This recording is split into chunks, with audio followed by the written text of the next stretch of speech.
Hello everyone. आज हम यहाँ पे रेलवे नोटिफिकेशन जो 2016 की वैकेंसी आई उन पे कुछ चर्चा करेंगे। मैं वो सब चीज़ें नहीं बताऊंगा जो आप लोग को पता है, जैसे कितनी वैकेंसी आई हैं, कैसे आप अप्लाई कर सकते हो, ये सब कॉमन चीज़ें हैं, आप सभी जानते हैं। देखिए, यहाँ पे हम जानेंगे सिलेबस क्या है और कैसे हम इस एग्ज़ाम को क्रैक कर सकते हैं। ठीक है ना, चलिए शुरू करते हैं। देखिए, पहले तो जो सभी जानते हैं 18,252 वैकेंसी आई हैं। 25 जनवरी लास्ट डेट है। ठीक है, मिनिमम एज लिमिट जो है वो 18 है और मैक्सिमम जो है वो 32 है। ठीक है, मैक्सिमम यहाँ नहीं दी गई है, मैं आपको मेंशन कर देता हूँ। मैक्सिमम जो है वो 32 है।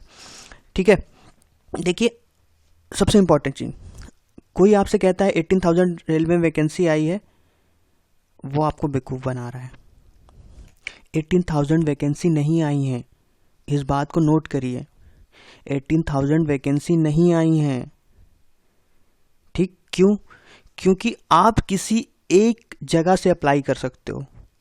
ठीक, जैसे फॉर एग्जांपल आप भोपाल से अप्लाई कर रहे हो, ठीक है ना, मान लो आप भोपाल से अप्लाई कर रहे हो, तो आप सिर्फ भोपाल के कैंडिडेट से ही कंपटीशन करोगे।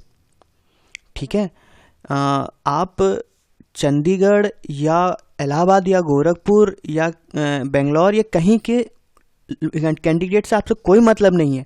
भोपाल में अगर 1000 वैकेंसी हैं तो आप इन 1000 वैकेंसी पे ही फाइट करोगे, बाकी 17,000 वैकेंसी पे आप फाइट नहीं कर रहे हो।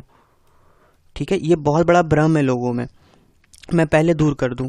आप सिर्फ भोपाल से भरोगे तो भोपाल के 1000 वैकेंसी के लिए ही आप फाइट करोगे, बाकी 17,000 वो तो बस कहने को है कि 18,000 वैकेंसी आई हैं। फॉर एग्जांपल जैसे आप चंडीगढ़ से भरते हो, ठीक है, अगर आप चंडीगढ़ से भरते हो, ठीक है, चंडीगढ़ से आप भर रहे हो, ठीक है, आप चंडीगढ़ से भर रहे हो, ठीक है, चंडीगढ़ में लगभग मेरे ख्याल से 400 के आसपास वैकेंसी हैं अमूमन, मुझे एग्जैक्टली याद नहीं, लेकिन मैं जितना जानता हूँ शायद 400 है। तो चंडीगढ़ से जो अप्लाई करेंगे वो 400 सीटों के लिए ही फाइट करेंगे, उन्हें और सीटों से कोई मतलब नहीं है। समझ में आ रही है बात? ठीक है, 18,000 वैकेंसी नहीं आई है ऑल ओवर इंडिया। जैसे आप फॉर एग्जांपल आप अगर आप एसएससी में भरते हो, ठीक है, एसएससी में अगर 12,000 वैकेंसी हैं, ठीक है, तो आप कहीं से भी अप्लाई करते हो, आप 12,000 वैकेंसियों के लिए ही फाइट कर रहे हो। ठीक है, आप पर्टिकुलर जगह के लिए फाइट नहीं करते हो। ठीक है, फॉर एग्जांपल आप बैंक में भरते हो, ठीक है, बैंक में मान लीजिए पीओ की 15,000 वैकेंसी हैं, ठीक है, आईबीपीएस में भरा 15,000 वैकेंसी है, तो आप 15,000 सीटों के लिए फाइट करोगे। ठीक है ना, लेकिन इसमें ऐसा नहीं है। आप अगर आप भोपाल से भरते हो तो भोपाल में जितनी वैकेंसी है सिर्फ आप उसी के लिए एलिजिबल हो, आप उन्हीं कैंडिडेट से फाइट करोगे, बाकी और कैंडिडेट्स का आपको कोई मतलब नहीं है। फॉर एग्जांपल अगर आप किसी ए प्लेस से भरा आपने, ठीक है, आपने पाया 100 में 80 नंबर, ठीक है, आपका सिलेक्शन नहीं हुआ। ठीक है, अगर किसी बी जगह, बी सेंटर पे, मतलब बी समझ लीजिए बी था चंडीगढ़, मान लीजिए बी चंडीगढ़ था, ठीक है, वहाँ का कट ऑफ सिर्फ 79 ही गया, तो ये आपको 79 में चंडीगढ़ नहीं भेजेंगे, वो आप डिसक्वालीफाई हो। आप कुछ कोई वैकेंसी, आपको कोई वो अलॉटमेंट आपके लिए नहीं होगा, कोई डॉक्यूमेंट वेरिफिकेशन आपके लिए नहीं भेजा जाएगा, क्योंकि आप जहाँ से भर रहे हो वहाँ से आप क्वालिफाई नहीं कर पाए। वहाँ का कट ऑफ 81 गया है, आप 80 पाए हो, चंडीगढ़ का 79 गया, तो आपको चंडीगढ़ नहीं भेज देंगे कि चंडीगढ़ चले जाओ, वहाँ डॉक्यूमेंट वेरिफिकेशन करा लो और आप सिलेक्शन पा जाओ। ऐसा नहीं है। ठीक है ना, ये सिर्फ बेवकूफ़ बनाने का तरीका है कि 18,000 वैकेंसी है, आप 18,000 वैकेंसी पे फाइट नहीं कर रहे हो। सबसे पहली चीज़, आप जहाँ से अप्लाई कर रहे हो सिर्फ वहीं के लिए फाइट कर रहे हो। ठीक, चलिए आगे बढ़ते हैं। और ये टोटल वैकेंसीज हैं, ठीक है, सिर्फ कहने को हैं, ठीक है ना, आप पूरे 5,942 5,942 पे असिस्टेंट स्टेशन मास्टर के लिए अप्लाई नहीं कर रहे हो। ठीक है, आप अपने पर्टिकुलर जिस जगह से अप्लाई कर रहे हो वहाँ पे देखो कितनी वैकेंसी हैं। ठीक है, असिस्टेंट मास्टर की, गुड गार्ड की, ट्रैफिक अप्रेंटिस की कितनी है, वो आपके लिए है सिर्फ, बाकी और कितनी है टोटल उनसे आपको कोई मतलब नहीं है। पहली चीज़ नोट करिएगा। ठीक है ना, आगे बढ़ते हैं। ठीक है, ये सबसे इम्पॉर्टेंट चीज़, एग्ज़ाम कैसे होगा, किस तरह आप क्रैक कर सकते हो, क्या इंपॉर्टेंट है, सब मैं आपको यहाँ बताऊँगा। पहले तो एग्ज़ाम आज तक कभी रेलवे का एग्ज़ाम कभी भी ऑनलाइन नहीं हुआ है। ठीक है, फर्स्ट टाइम हो रहा है। ठीक, हमेशा रेल ऑफलाइन एग्ज़ाम हुआ है आज तक रेलवे का, और रेलवे कभी भी आपको पेपर नहीं देता। ऑफलाइन के पहले जो पेपर होता है घर लाने का पेपर नहीं मिलता है। एसएससी में जैसे पेपर आपको मिलता है और किसी पर्टिकुलर एग्जाम में आपको पेपर घर लाने को मिलता है, रेलवे कभी नहीं दिया उसने। और फर्स्ट टाइम ऑनलाइन करा रहा है तो जाहिर सी बात है पेपर अभी भी आपको नहीं मिलेगा। पैटर्न एसएससी का यही था पहले भी, अभी भी यही है, बस ऑफलाइन से ये ऑनलाइन आ गए हैं। ठीक है, और कोई चेंज इन्होंने नहीं किया है। रेलवे में अगर आप पूछें कैसे पढ़ना चाहिए, क्या पढ़ना चाहिए, तो मैं सबसे पहले बता दूं, अगर जो एसएससी की तैयारी कर रहे हैं उन्हें और कुछ करने की ज़रूरत नहीं है, उन्हें अलग से तैयारी करने की कोई ज़रूरत नहीं है, क्योंकि एसएससी और रेलवे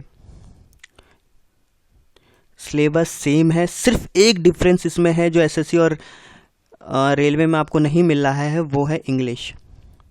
इंग्लिश नहीं है, ठीक है, ये आपके लिए एडवांटेज है। अगर आप एसएससी की तैयारी कर रहे हैं तो प्लीज़ अलग से कोई कोचिंग ज्वाइन मत करिए, कोई कुछ नहीं करिए, क्योंकि एसएससी का लेवल ऐसे ही यहाँ है और रेलवे का लेवल, अगर ये पैमाना कितने, तो रेलवे का पेपर लेवल यहाँ पे है।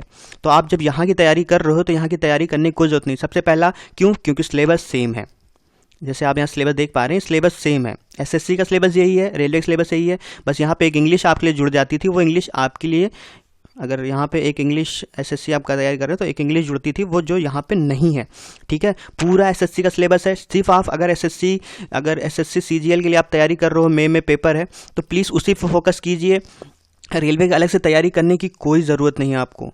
ठीक है ना, आजकल की जो कोचिंगें हैं सब एडवर्टीजमेंट कर रहे हैं रेलवे के लिए, हम ये करा रहे हैं रेलवे को, सिर्फ आपको चेंज यहाँ पे है, ये चेंज है। ठीक है, 90 मिनट्स में आपको 100 क्वेश्चन मिलेंगे। ठीक है, बस यही एक चेंज है, बाकी सिलेबस सेम है। आपको कोई एक्स्ट्रा एफर्ट डालने की कोई ज़रूरत नहीं है। ऑनलाइन पेपर है, कोई ज़्यादा बड़ी बात नहीं है। ठीक है, और जो सबसे ज़रूरी चीज़ है वो आपको ध्यान देने वाली ये है,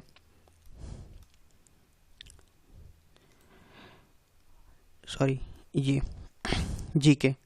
जीके थोड़ी सी डिफरेंट होगी, क्योंकि ये कुछ क्वेश्चंस करंट अफेयर से ये पूछते हैं और रेलवे से कुछ क्वेश्चंस आते हैं। रेलवे में बजट में क्या रेलवे के लिए आया, क्या नहीं आया, वो सब यहाँ पे ध्यान देने वाली बहुत ज़्यादा ज़रूरत है। ठीक है, आप इन पे ध्यान दीजिए, क्योंकि ये सेक्शन ऐसा होता है क्योंकि रीजनिंग ऐसा सेक्शन है जहाँ हर कोई अटेंड अच्छा खासा नंबर गेन करता ही करता है। ठीक है ना, एक जनरल अवेयरनेस में अगर आप अभी से पढ़ाई नहीं करोगे, ठीक है, तो अगले 3-4 महीने में आप अच्छा गेन नहीं कर सकते। अगर आज आप भी लग जाते हो तो आपके पास 3 से 4 महीने टोटल होंगे। ठीक है, और सबसे इम्पॉर्टेंट अगर जनरल अवेयरनेस में ये है, यहाँ से आपको एक क्वेश्चन मिलेगा ही मिलेगा, 1 से 2 क्वेश्चन ज़रूर मिल जाएगा आपको। बजट, जो रेलवे का बजट आया है उससे, रेलवे से रिलेटेड जितनी जानकारियां हैं पिछले 6 महीने वो इकट्ठा करिए, और रेलवे ने क्या किया क्या नहीं किया वो ज़रूर पूछिए, वहाँ से आएगा। ये सिर्फ एक्स्ट्रा एसएससी में जो आपसे नहीं पूछा जाता है, जो रेलवे में पूछा जाएगा। ठीक है, और करंट अफेयर, जनरल अवेयरनेस है, जनरल नॉलेज है, बुक एंड ऑथर है, 5 ईयर प्लान्स है, स्पोर्ट्स है, साइंस एंड इन्वेंशन है, डिस्कवरीज है, इंपॉर्टेंट डेज है। इंपॉर्टेंट डेज से भी एक आध क्वेश्चन अक्सर हर बार पूछा ही जाता है।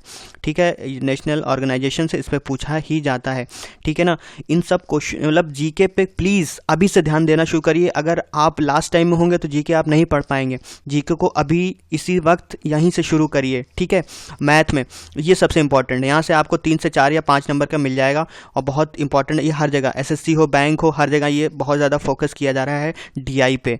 ठीक है, दूसरा वही सब है जो हम पढ़ते आए हैं, time and work, profit loss, HCM, LCM, algebra, percentage है, रेशियो, प्रोफेशनल है, इन सब के लिए मैं आपके लिए हूँ। ये चैनल आपके लिए है। यहाँ पे आपको शॉर्टेस्ट तरीका मैं आपको बताऊंगा कैसे एग्जाम में मैथ्स के क्वेश्चन कैसे शॉर्टेस्ट वे से आप टैकल कर सकते हैं। उसके लिए आप मेरे चैनल से वीडियो देख सकते हैं, मैं शॉर्टेस्ट वे में आपको हर तरह बताता हूँ। रीजनिंग में ज़्यादा फोकस करने की जरूरत नहीं है, लेकिन प्रैक्टिस में लगे रहिए, प्रैक्टिस करते रहिए रीजनिंग, क्योंकि प्रैक्टिस का ही खेल है।